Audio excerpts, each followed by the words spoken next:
थांब, इतकी घाई कशाची आहे तुला? ज्या उत्तरासाठी तू तळमळतोयस तेच उत्तर देण्यासाठीच मी आज इथे आलो आहे. आधी तू शांत हो आणि माझ्याकडे बघ.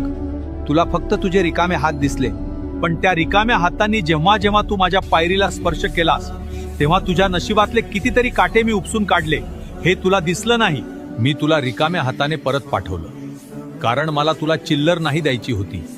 मला तुझी पात्रता इतकी वाढवायची होती की त्यात माझं यश मावेल.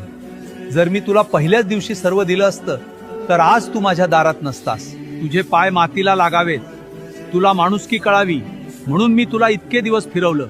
पण आता तुझी परीक्षा संपली आहे, कारण आता मी जे देणार आहे ना ते सावरताना तुझे हे 2 हात सुद्धा अपुरे पडतील. धीर धर, तुला फळ गोडच मिळेल.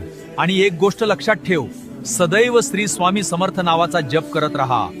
भिवू नकोस, मी तुझ्या पाठीशी आहे.